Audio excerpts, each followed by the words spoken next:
Thank you, distinguished delegates. This is a moment in history that requires moral clarity.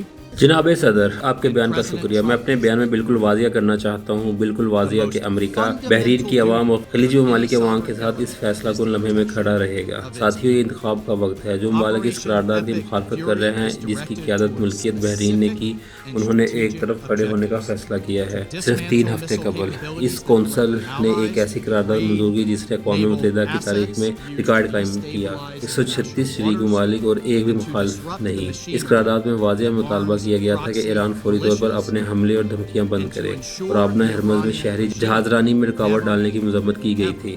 ہم آج یہاں اس لیے ہیں کیونکہ ایران کی ایک حکومت کئی دہائیوں سے امریکی عوام، ہمارے اتحادیوں اور عالمی تجارتی جہازوں پر حملے بڑھا رہی ہے، اور یہ سب بین الاقوامی قوانین اور اقوام متحدہ کی متحد قراردادوں کی کھلی خلاف ورزی ہے۔ 4 سال پہلے اسی حکومت نے درجنوں امریکیوں کو یرغمال بنایا اور آج وہ آبنہ ہرمز کو یرغمال بنا کر پوری عالمی معیشت کو داؤ پر لگا رہی ہے۔ ایران نے آبنہ ہرمز میں بارودی سرنگیں بچھا دی ہیں، وہ تجارتی جہازوں پر فائرنگ کر رہے ہیں، یہ جہاز تیل، کھاد، ادویات اور ضروری اشیاء لے جا رہے ہیں۔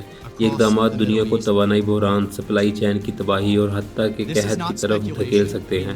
ایران نے جان بوجھ کر اس جنگ کو خلیج تک پھیلایا ہے۔ متحدہ عرب امارات میں 500 سے زائد بیلسٹک میزائل، 2000 سے زائد ڈرونز اور کروز میزائلز فائر کیے گئے، وہ بھی فوجی اہداف پر نہیں بلکہ ہوٹلوں، بندرگاہوں اور شہری علاقوں پر۔ بحرین بھی ہزاروں میزائل حملوں کا نشانہ بن چکا ہے۔ ایران کے وزیر خارجہ عباس اراغچی نے اعلان کیا ہے کہ آبنہ ہرمز اب ایران کا علاقہ ہے، یعنی یہ عالمی معیشت کو یرغمال بنانے کی کھلی کوشش ہے۔ آج اس راستے سے امدادی قافلے بھی نہیں گزر سکتے۔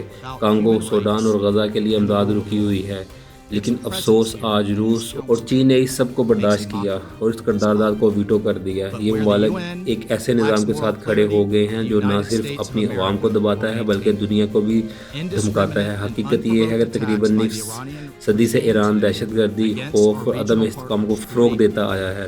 اس نے امریکی سفارت خانوں پر حملے کیے، سینکڑوں افراد کو قتل کیا اور حتیٰ کہ امریکی صدر کی قتل کی سازش بھی کی۔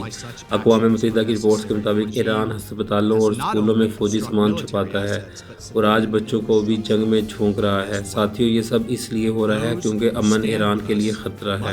خلیجی ممالک جیسے دبئی، دوحہ، منامہ اور ریاض ایک بہترین مستقبل کی مثال ہے، اور یہی وہ چیز ہے جس سے ایران خوف زدہ ہے۔ آج کچھ ممالک نے اس بہتر مستقبل کے راستے میں رکاوٹ ڈالی، لیکن امریکہ نے اس مستقبل کے تحفظ کے لیے ووٹ دیا۔ جناب صدر، ہم یہ نہیں بھول سکتے کہ اس وقت آپ کے عوام، ہمارے اتحادی اور امریکی فوج ایران کے میزائلوں اور ڈرونز کی زد میں ہیں۔ انہوں نے بہادری کا مظاہرہ کیا، لیکن آج کا ویٹو ایک نئی نچلی سطح کو ظاہر کرتا ہے اور یہ دکھاتا ہے کہ ایک مضبوط اور مستحکم معاشرے کے وسط کچھ طاقتوں کے لیے کتنا خوفناک ہے۔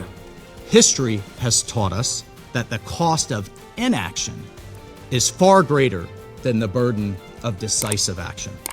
And our president, President Trump, has taken that decisive action today. I thank you.